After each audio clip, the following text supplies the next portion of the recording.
Welcome to the Starfleet Training Simulator. Our system is currently configured to train command crew of Aegis-class starships. Here you may learn about the roles and responsibilities of each officer on the bridge, and how to operate all of the controls of their command stations. Feel free to experiment and get comfortable with the ship here in the simulator before moving on to the real thing.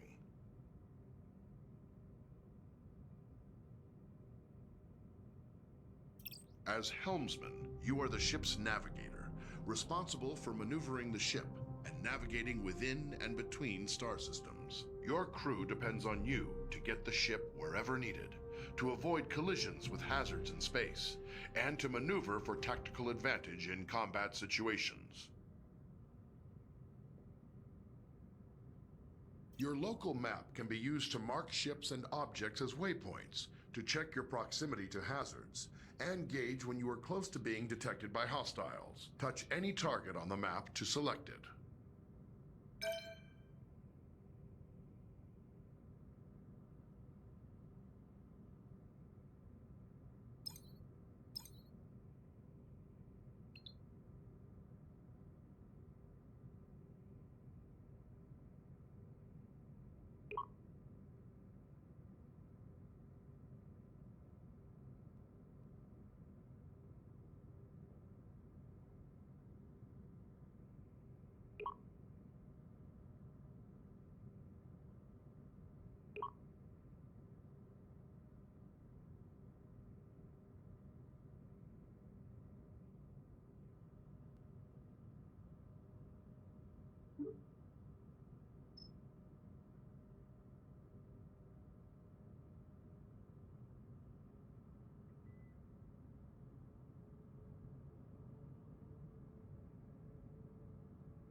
Your basic maneuvering controls allow you to give the ship forward or reverse thrust, to steer the ship to port or starboard, and to move the ship up or down on its vertical axis. The amount of thrust you can give depends on the amount of power your chief engineer allocates to engines. The more power your engines have, the more responsive the ship will be. Maneuvering controls are only available when your local map view is active.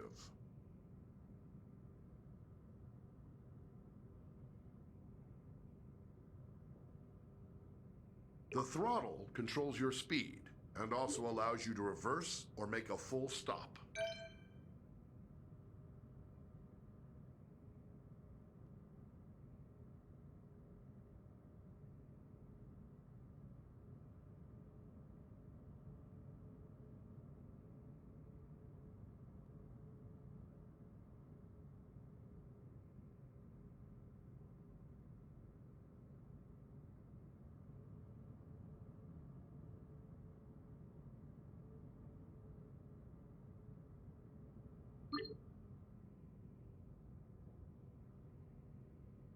Your ship's impulse drive allows you to travel quickly between planets and other points of interest within a star system. To travel via impulse, you will first need to plot a course by choosing a destination on the impulse map. Once the course is plotted, you will then need to align your ship with the appropriate heading and engage the impulse drive. Be aware, the impulse drive cannot be engaged unless the chief engineer has allocated sufficient power. Select any point of interest in the star system to plot a course to that destination.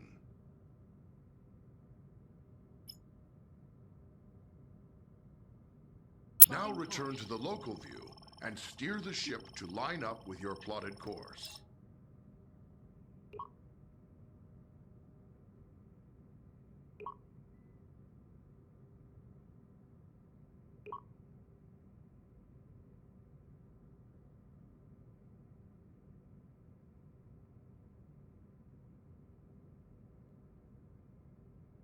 Grab and push your throttle to engage the impulse drive. The ship's computer will automatically follow the course you plotted.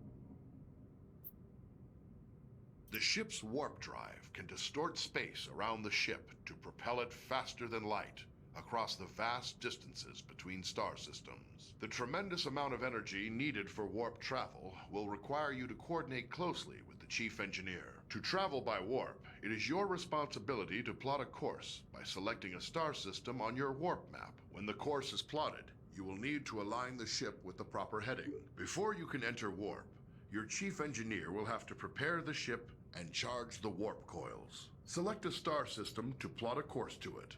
Now return to the local view and steer the ship to line up with your plotted course. Push your throttle to engage the warp drive. The warp coils can only remain charged for a limited time. The chief engineer will need to prepare the ship for warp again.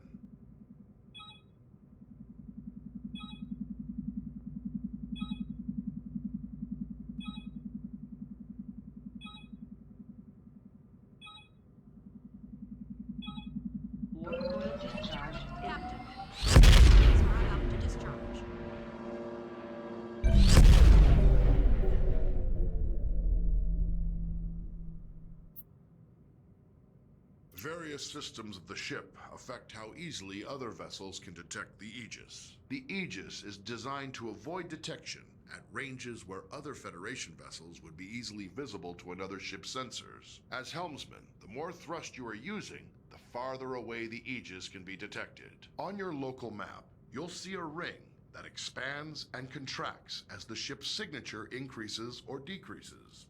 When other ships come within that ring, they will detect the Aegis.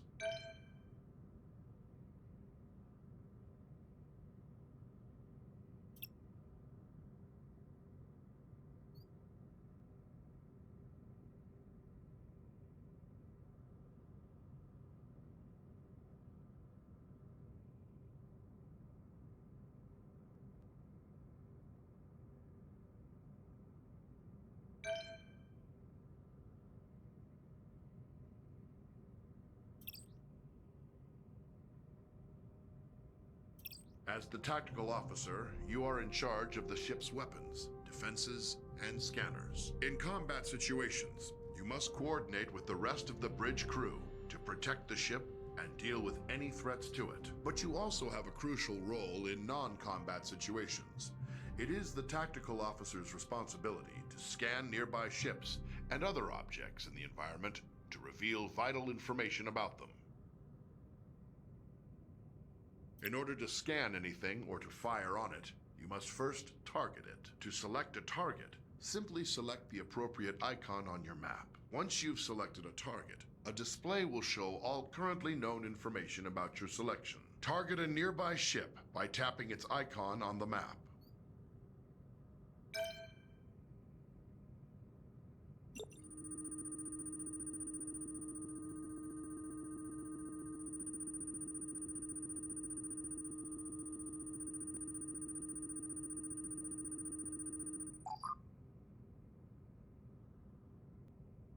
You will often need to scan a target to learn more about it, or to locate people or objects of interest in another vessel. Some objects are scanned with a simple, general scanning action.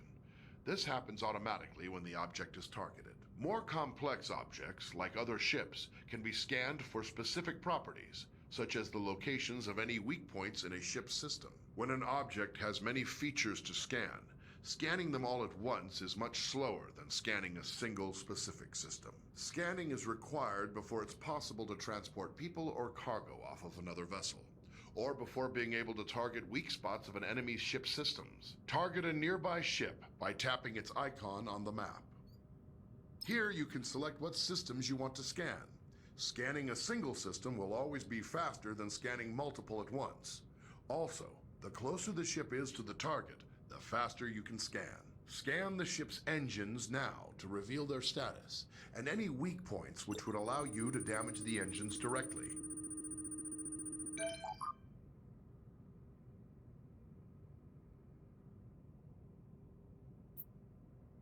As tactical officer, you have control over raising and lowering the ship's shields. When raised, the shields will charge up to maximum strength over time. They are your best defense against damage to the ship. When shields are lowered or down to 0 strength, any damage to the ship may cause serious harm to onboard systems, or even loss of life to your crew. When shields are raised, the chief engineer can direct power to them to increase their effectiveness. Raise the shields now. There is a delay while power is channeled into the shield emitters before the shields come online. In a combat situation, remember that you need to raise shields before the enemy fires.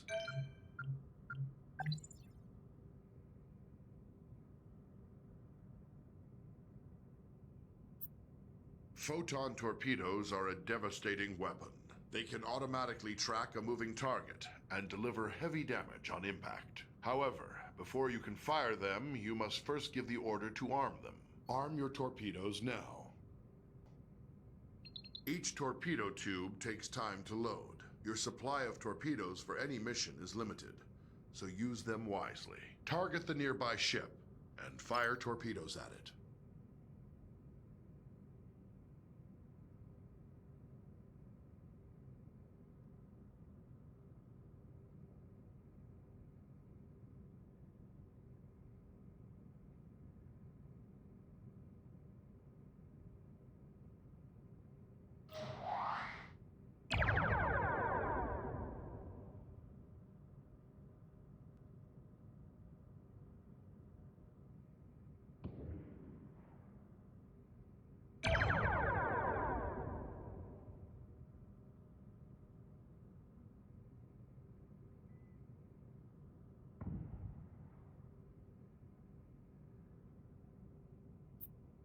Phasers are a versatile energy weapon. They continually charge over time, and when fully charged, your phaser banks hold enough energy to fire multiple shots at your target. Phaser banks automatically track your target, but only if it is within the indicated firing arc and within the current range of your weapons. The effective range and damage of your phasers is controlled by the amount of energy the chief engineer allocates to them. Target the nearby ship and fire phasers at it.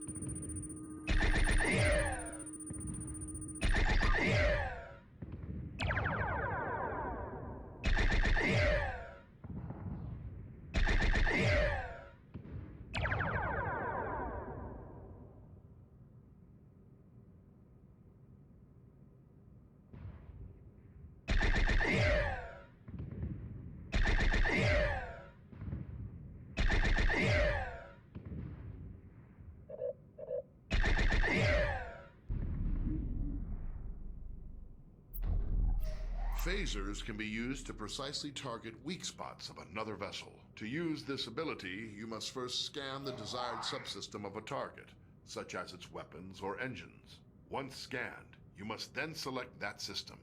As long as a scanned system is selected, phasers will auto-target that system's weak points. To hit a subsystem, the target's shields must be down or inactive.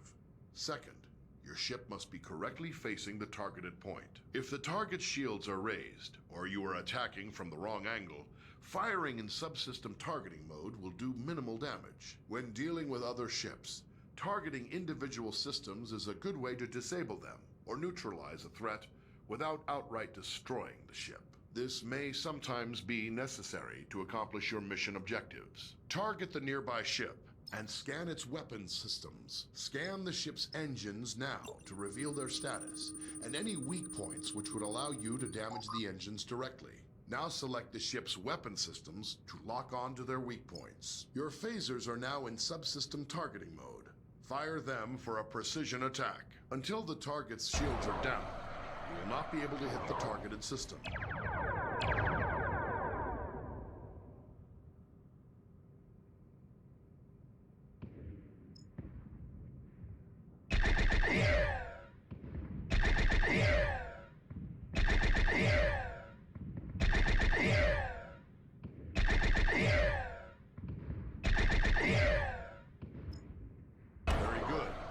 Damage the targeted system.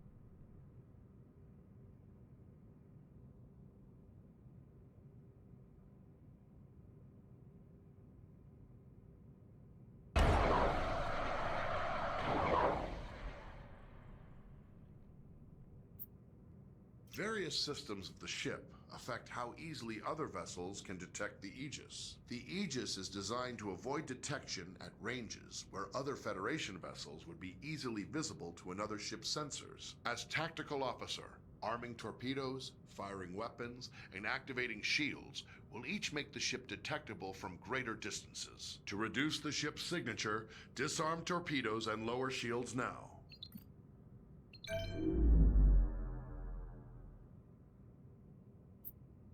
The Aegis's prototype remote intrusion system can be used to send encoded signals and disrupt critical systems of other ships. Before it can be used, the tactical officer must scan the target. Once a scanned target is selected, an intrusion into its control systems is attempted via an automated routine.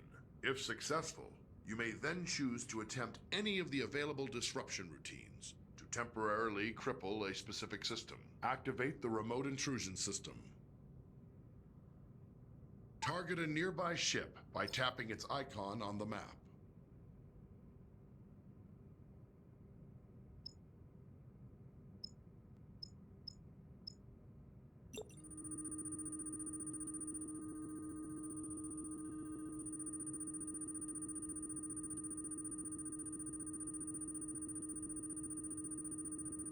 Select a scan target. Choose a disruption routine to inject into the target systems. Very good, but once used, the remote intrusion system will be fully occupied and unable to disrupt another target or system for some time. Your ship is equipped with standard transporters for beaming objects or personnel aboard from other vessels or locations. Transporting first requires the tactical officer to scan the target vessel or location. If any mission-critical items or personnel to transport, the target will appear on the transporter interface. It will take time to acquire a lock-on before you can beam, and you must remain in range for the lock to succeed. The transporter cannot penetrate through your ship's own shields or those of another ship, so you must coordinate with Tactical to make sure your shields are down when you need to transport. If you are attempting to beam something from a hostile vessel, your crew will first have to disable its shields. Activate the transporter interface. Target a nearby ship by tapping its icon on the map.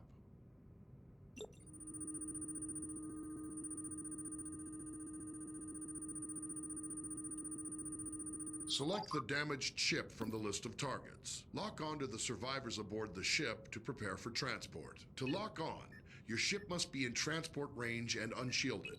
The target's shield, if any, must also be down.